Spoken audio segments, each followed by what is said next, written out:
Bonjour et bienvenue dans le Buzz TV de TV Magazine. Mon invité du jour a la fièvre du samedi soir. Aux commandes des animaux font leur show chaque samedi. Elle enchaîne ensuite avec le bêtisier de l'année. Depuis l'an dernier, elle est devenue l'une des figures incontournables de Énergie 12 après avoir écumé les plus grandes chaînes M6, France 2, TF6, France 4, Gulli et même MTV. Figurez-vous, une carrière bien remplie pour cette animatrice sur laquelle le poids des années ne se voit pas, mais alors pas du tout. Bonjour Elgal Riccio. C'est gentil, bonjour, ça va bien? Ça va et vous? Oui, très bien. Je l'ai dit à l'instant, c'est étonnant, vous avez une carrière qui est longue comme le bras, et quand vous retournez sur cette carrière, à l'âge que vous avez, puisque vous êtes encore jeune, ça vous surprend tout ce que vous avez fait en fait depuis quoi, presque 20 ans maintenant? Ça fait 19 ans, c'est 19 incroyable. ans, le télé, ouais, 19 ans. Alors que vous avez que 17 ans. Je n'ai que 19 ans et demi finalement. Voilà, oui, non, ça va. Non, mais c'est vrai que j'ai fait plein de choses, à la fois pas toujours très exposées, plutôt discrètes. J'aime bien la discrétion. Il y a eu Fort Boyard quand même. Il y a eu Fort Boyard, et puis j'ai été associée à de grands noms en co-animation avec bien sûr Olivier, il y a eu Michel Drucker, il y a eu Laurent Boyer, il y a eu pas mal de monde. Mais à la fois aussi assez discrète, et je pense que ça paye sur la durée. Je préfère prendre mon temps, être un peu en retrait et durer un peu plutôt que de me griller, de me brûler les ailes. Surtout quand on démarre jeune. J'avais 18 ans quand j'ai démarré, donc on peut facilement se cramer. Donc tranquillement mais sûrement. Comme ça, brûle pour point, Gaëlle, si je vous demande le meilleur souvenir que vous ayez de votre carrière télé, comme ça, un souvenir qui vous viendrait. Il y en a plein, mais je crois que ça restera le fort parce que ça change de tout ce qu'on connaît. D'aller sur le fort autrement que sur le périph' en voiture, c'est quand même quelque chose. On prend le bateau, on est monté comme ça avec un panier sur le fort, sur la passerelle. C'est un truc dingue, et puis on rencontre des invités, des gens qui ne viennent pas faire vraiment leur promo, on les rencontre dans un contexte complètement différent. Et puis une audience extraordinaire, évidemment. Une audience incroyable. Et puis toute cette équipe, il y a 140 personnes qui bossent sur le fort, planquées, cachées. Et voilà, on vit un peu en autarcie pendant plusieurs semaines. On se fait des barbecues chez les uns, chez les autres. C'est une ambiance qui est incroyable. Donc oui, je crois que ça restera le fort. Ouais. Et le pire? S'il y en a un vraiment qui j'ai de mauvais souvenirs. Mais ça, je ne peux pas dire, parce qu'après, je suis obligée de balancer sur des gens. Vous allez me dire, ah bon, c'était avec qui, quelle prod, quelle machin. Je ne dirai rien. Mais oui, il y a eu des daubes. Ouais. Forcément, il y en a forcément. Il y en a toujours. Alors, on va revenir à votre actualité. C'est la nouvelle saison des Animaux font leur show, donc qui a démarré le week-end dernier sur Énergie 12. Alors, on rappelle que vous avez remplacé Rebecca Hampton dans cette émission qui l'animait l'an dernier. Ma première question, est-ce que c'est définitif ou pas, ce remplacement? Rien n'est jamais définitif, on ne sait jamais ce qui nous attend le lendemain. Mais oui, pour l'instant, effectivement, j'ai tourné plusieurs numéros des Animaux font leur show. Rebecca était donc aux commandes de ce programme l'année dernière, ça avait plutôt bien marché. Voilà. Donc on rappelle qu'elle est comédienne, évidemment, dans Elle est comédienne, voilà, elle était venue pour quelques one-shots sur ses émissions. Mais c'est plutôt un programme qui est rigolo à faire. C'est du bêtisier 100% consacré aux animaux. Alors oui, pour ceux qui ne connaissent pas, on voit quoi dans les Animaux font leur show? Il y a un peu de tout. Ouais, on surfe sur l'engouement des internautes par rapport aux animaux sur le web. C'est vrai que depuis quelques années maintenant, on voit que ça. Beaucoup de chats. Des lolcats, c'est vraiment les rois du web. Mais tous les animaux maintenant limitent leur profil sur les réseaux sociaux, avec beaucoup plus de followers que moi. Je ne les jalouse pas, loin de là. Mais vous venez de vous inscrire, il faut le dire. Ça va monter. Oui, c'est vrai, ça va monter gentiment. Je découvre. Mais voilà, il y a un attendrissement de la part des gens. C'est le chewing-gum des yeux, on les regarde, on est attendri, on se marre. C'est un programme familial.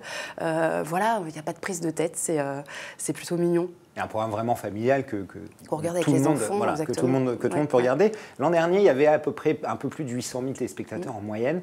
On va dire que c'est un très beau carton pour Énergie 12. Vous avez la pression de faire au moins aussi bien cette année? J'ai jamais de pression, moi. Jamais. Je suis assez détendue de. Ouais, on vous a pas dit, Gaëlle, c'est 800 000, si t'es pas au million, ça va pas. Non, j'ai pas le couteau sous la gorge. Et puis il faut voir aussi que Énergie 12 cette année tente une nouvelle case avec le divertissement le samedi soir, c'est nouveau.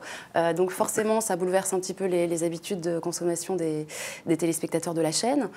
Donc ça prend un peu de temps, il faut que les gens arrivent. Mais je crois qu'avec tout ce qui est en train de se préparer sur Énergie 12 en ce moment, les gens sont en train de bien comprendre tout ce qui va se passer. Donc il y a du changement. Alors on va en parler effectivement de ce changement. Juste avant, un petit mot, puisqu'évidemment vous continuez dans les animaux. Il y a eu Ouf qui était juste avant. On ne va pas parler des daubes ou des pires souvenirs, mais vous avez présenté ça avec Mathieu Delormeau. On va le dire tout de suite, 240 000 téléspectateurs, 1% de part d'audience en moyenne. On peut dire que c'est un échec. J'imagine que l'émission ne reviendra pas. Alors, je ne pense pas qu'il y ait de saison 2. Après, voilà, moi, au-delà de l'audience, je retiens surtout le pari et l'audace de la chaîne. Un concours canin, c'était la première fois. Une compétition canine sur Énergie 12 et en télé, en règle générale, ça s'était jamais vu. Bon, on avait une concurrence qui n'était pas des moindres quand même, c'est rivaliser les candidats sur The Voice avec des chiens, c'est pas simple. Mais à la fois, bon, voilà, on rougit pas du programme, on s'est marré, c'était une fois de plus familial, mignon, rigolo, ça a bien pris sur les réseaux sociaux, les gens ont pas mal réagi, les retours étaient plutôt positifs, donc voilà, c'était une chouette expérience. Et puis, s'il n'y a pas de saison 2, il n'y a pas de saison 2, ou alors on fera une saison 2 avec des chats, allez savoir. Alors, une nouvelle saison, ça, c'est pas prêt de s'arrêter, c'est celle des bêtisiers, des super bêtisiers de l'année. Vous avez succédé à Clara Morgan sur Énergie 12. Pas n'importe qui, et vous co-animez les bêtisiers avec Adrien Roard. J'ai une question simple, qu'est-ce que ça fait de présenter une émission avec un fou furieux comme Adrien Roard? J'adore ce mec, oui. je l'adore. C'est un malade mental, on est d'accord. C'est un malade mental, voilà. Il est complètement jeté, et c'est ce que j'aime chez lui, ça a matché tout de suite. On s'est rencontrés avec Adrien, on est allé dîner un soir, on se connaissait pas du tout, et alors la sauce a pris, mais immédiatement. C'est un mec qui se prend pas au sérieux, qui est tellement dans le second degré, tout le temps. Il a cette image un petit peu sulfureuse à l'époque où il était chez Morandini, où il allait attaquer un peu les gens, c'était le rôle qu'on lui demandait. En même temps, c'est pas quelqu'un comme ça dans la vie, qui est vraiment hyper mignon, hyper sympa. Et on l'aime beaucoup, on l'embrasse. Ah oui, non, vraiment, c'est un type formidable. Donc, du coup, travailler avec lui, moi, la co-animation, c'est vraiment un exercice que j'aime bien pour le coup. Et bosser avec Adrien, voilà, quand ça match avec la personne à côté, que ça se fait dans le partage, l'échange, la générosité, c'est que du bonheur, quoi. Ça se passe super bien. Alors, j'avais une chose à vous demander. Vous êtes arrivé donc l'an dernier sur Énergie 12. On vous confie déjà pas mal de choses. Est-ce que pour paraffer Nicolas Sarkozy avec Carla Bruni, entre Énergie 12 et vous, c'est du sérieux? Pour l'instant, ça l'est. Une fois de plus, je ne sais pas ce que nous réservera l'avenir. Mais oui, moi, je suis arrivée effectivement en novembre-décembre, donc c'est encore récent, ça fait que quelques mois. Il y a eu l'enregistrement d'une quinzaine de primes quand même, donc ils m'ont fait confiance et je les remercie, avec des belles émissions. Voilà, septembre s'annonce plutôt bien. Je dis, il y a de grandes ambitions pour la rentrée, avec de nouvelles têtes, vous l'avez vu, Valérie Damido, Castaldi qui arrive. Bien sûr, on va en parler juste après. Donc voilà, il y a toute une stratégie qui s'installe, une nouvelle image et une nouvelle direction qui se crée. Je suis contente vraiment de faire partie de la famille, en tout cas pour le moment. On verra plus tard.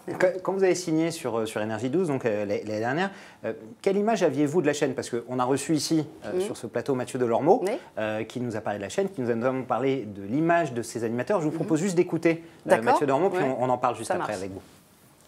Je note juste, malgré tout, qu'il y a systématiquement, de la part des journalistes médias et de la presse, oui, une véritable forme de racisme, il n'y a pas d'autre mot, à l'égard d'Énergie 12, et qui, moi, m'attriste parce que je trouve très injustifié. Et ce qui fait qu'on n'a pas commencé quelque chose, que déjà on nous tape dessus. On n'avait pas démarré la Starac quand on allait nous dire qu'on allait faire du trash. On n'allait pas. Oui, ça me peine plus.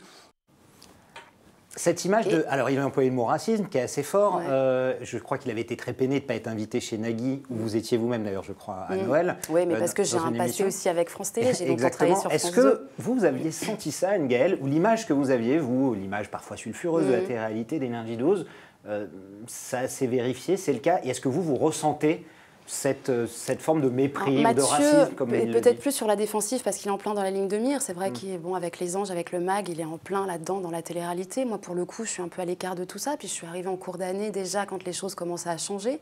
Oui, Énergie 12 a eu une image un peu sulfureuse pendant un moment, mais il faut rappeler aussi que Stéphane Joffre, qui était donc le prédécesseur de Bruno Fallot à la direction des programmes, faut rendre à César ce qui appartient à César. Il a fait connaître une chaîne et une marque Énergie 12 en un rien de temps, absolument. Et voilà, Énergie 12 est devenue une marque à part entière, avec une singularité, une vraie originalité, une personnalité. Aujourd'hui, nouvelle direction, les choses changent. Voilà, moi j'arrive plutôt avec la seconde équipe, donc oui, j'ai pas le même point de vue que Mathieu, forcément, je vis pas les choses comme lui au cœur, quoi. C'est différent, donc bon. Le nouveau projet éditorial d'Énergie 12, une chaîne plus familiale, du divertissement, moins de télé-réalité forcément, c'est quelque chose qui vous intéresse? J'imagine un projet dont vous avez envie de faire partie? Forcément, c'est un pari, c'est audacieux. Là, ils mettent le paquet, ils renforcent vraiment leur grille avec donc l'arrivée de Valérie Damido et de Benjamin Castaldi. Il manque plus que Madonna pour la conf de presse et on est bien. Voilà, non, dans l'ensemble. Ouais, venez. Je vous aurai une place.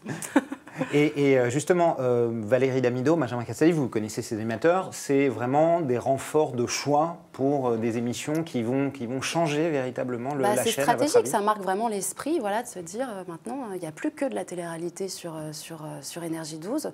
Enfin, il faut dire après que la télé-réalité c'est un peu devenu la sitcom d'autrefois. Hein. Chaque chaîne a sa télé-réalité. Vous voyez W9, vous voyez D8, tout le monde a son programme.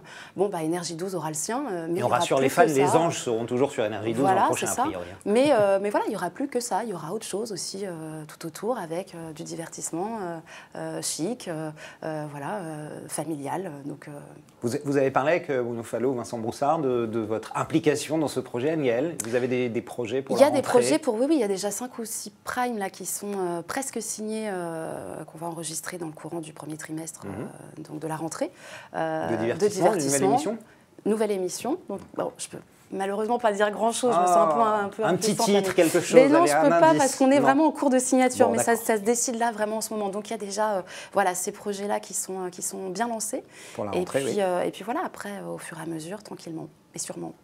Toujours. Mathieu Delormeau, c'est aussi l'une des figures de la chaîne qu'on vient de voir. A priori, ces émissions ne sont pas reconduites. Pour vous, il a cet ADN télé-réalité ou alors il peut très bien faire autre chose, Mathieu Delormeau? Il y a des ressources. Mathieu Delormeau, c'est un mec intelligent qui sait rebondir. Et puis, on ne sait pas, peut-être que celles-là ne seront pas reconduites, mais il y en aura peut-être d'autres après. Moi, je ne suis pas dans les petits papiers, je ne connais pas les projets de chacun non plus sur la chaîne. Voilà, il a sa prod aussi qui marche bien. Et voilà, il y a plein de possibilités qui s'offrent à lui. Bon, je peux difficilement me prononcer pour les autres, ça ne me regarde pas, c'est pas. Mais j'ai confiance en lui sans problème. C'est un beau projet avec de beaux animateurs et dont vous faites partie. Et dont vous ferez partie à la rentrée alors. C'est ça. Bon, alors vous revenez nous voir pour le million des animaux. Absolument, comptez sur vous moi. l'avez passé. Les 2 millions même, allons-y gaiement. Allons-y, 2 millions, n'ayons pas peur. Et puis donc vos nouvelles émissions à la rentrée, on aura le temps d'en reparler. Merci beaucoup Aniel, merci d'être venue. Donc on vous retrouve samedi soir, c'est à 20h50. Les animaux font leur show sur Énergie 12 et puis tous les bêtisiers de la chaîne avec Adrien Roard, qu'on embrasse bien fort. Exactement. Évidemment. Merci beaucoup. Merci beaucoup, le Buzz TV revient demain avec un nouvel invité.